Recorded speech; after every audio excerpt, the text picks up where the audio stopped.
Mary Washington nursing a 5-run lead here heading into the bottom of the 7th. William Tuttle, Ryan Henson, and Keegan Mahoney due up for the Eagles as we've got a new pitcher out there for Salisbury.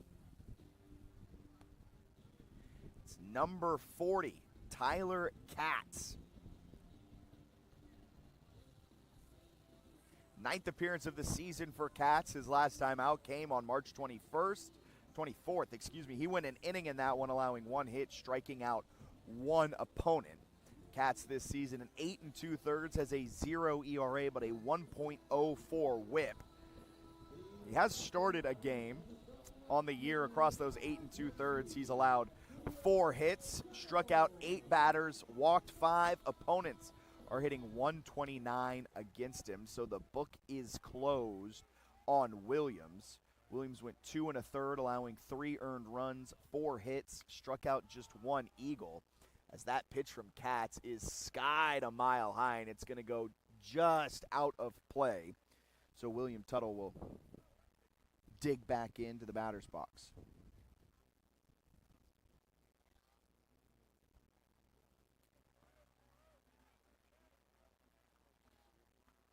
Katz, a freshman out of Chantilly.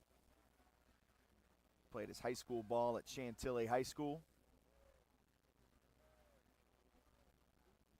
Here's the pitch. It's fouled straight back by William Tuttle. Tuttle, 4th plate appearance. He struck out in the 2nd, grounded out to Max Earhart in the 3rd, and flew out to Nathan Tondrolt in left field back in the 5th. As Tuttle went 2 for 4 last time out in that win against Virginia Wesleyan. Gets a good hold of that, but right into the glove of Jay Newton over and right. That'll bring Ryan Henson up, who's working on a 1 for 3 day. Singled in the 4th, came around to score. Bookended that with a fly out to right and a ground out to short. Henson, the Reston, Virginia native, will dig in.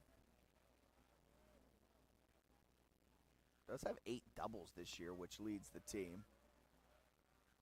Said it a couple times. Mary Washington doesn't necessarily have the boom in their bats, won't necessarily go yard, but they're a team that can manufacture runs, and they're a team that can get the extra bases. They've hit 41 doubles this season coming into today, which is top 75 in the nation. And they're a top 10 team in the nation in sacrifice bunts, able to kind of move the runners over. And with that, you've seen it as they score about 6 runs per game.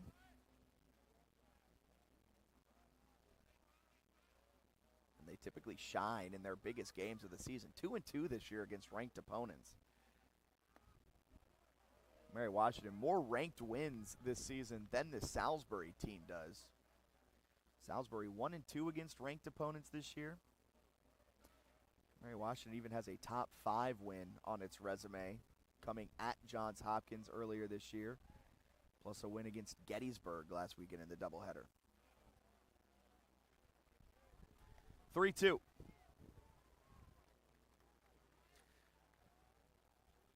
It's a young team for Mary Washington. Of their position players, they've got 1 senior. That senior has not registered an at-bat, Hank Lady. And then they've got 8 senior pitchers. But other than that, it is all non-seniors, a lot of freshmen, a lot of sophomores, a lot of underclassmen.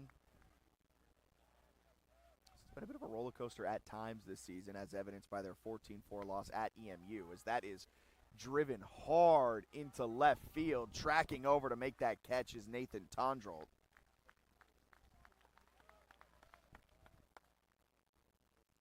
But a bit of an interesting season where you get the 5-3 win against Gettysburg, a ranked win, then you back it up with a 14-4 loss at Eastern Mennonite. Then you get a 5-2 win against a good Virginia Wesleyan squad. Now you've hung 7 up on Salisbury, a team that has national championship aspirations. They're showing flashes of being a potent and fun team here once we turn the page into April. get into the meat of that schedule because you look ahead, too, for Mary Washington. A lot of ranked opponents coming up. Is that pitch to Keegan Mahoney. Excuse me. Got a pinch hitter in. As Gavin Cunningham will dig in. As that goes right over the head of Cunningham.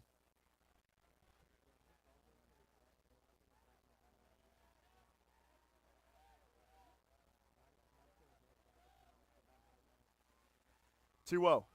Cunningham swings at that one.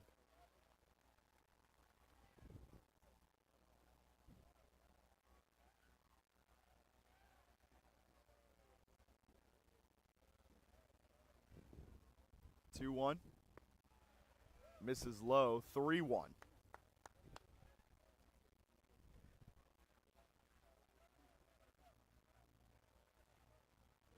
Cunningham this season, 10 ABs. He's batting .200. Sixth appearance of the year for Cunningham as he watches that one go by a little high. Smart move there from the sophomore out of Charlottesville. And with 2 outs, Mary Washington creates some traffic on the base paths.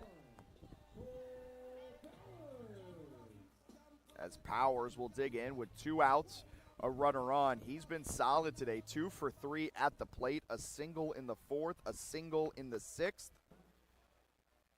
His one blemish was the strikeout back in the 2nd, but he did work the count full as that gets away from Haynes, and Gavin Cunningham will happily take second. And just like that, Powers has a runner in scoring position. Cole Powers, the redshirt sophomore from Henrico, Virginia, 6 RBIs this season. As they're going to bring a pinch runner on. It's going to be Claude Ranson, the sophomore from Chester, Virginia. Ranson there on second. Played his high school ball at Matoaka. 1-0.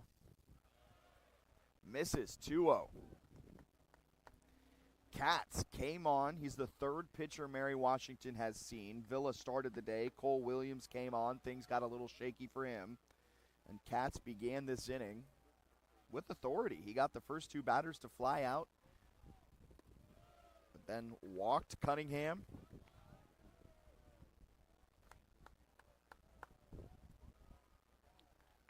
Now Powers with a 3-0 count. Katz is not going to want to give him one to hit. They just dance around the zone. Goes to the bottom of it. Gets the call. Makes the count 3-1.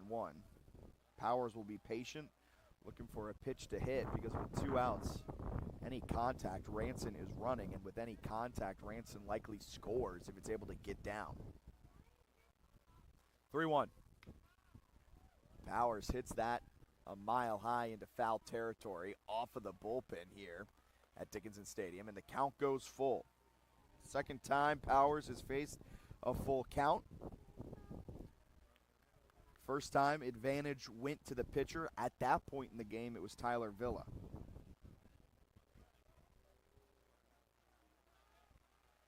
Payoff. Catches the upper edge of the zone, and Powers will take the walk back to the dugout as Katz gets out of the inning. No damage done. Things got a little tense there for a second, but no damage done for Salisbury as they trail by 5, looking to claw back, working with 6 outs.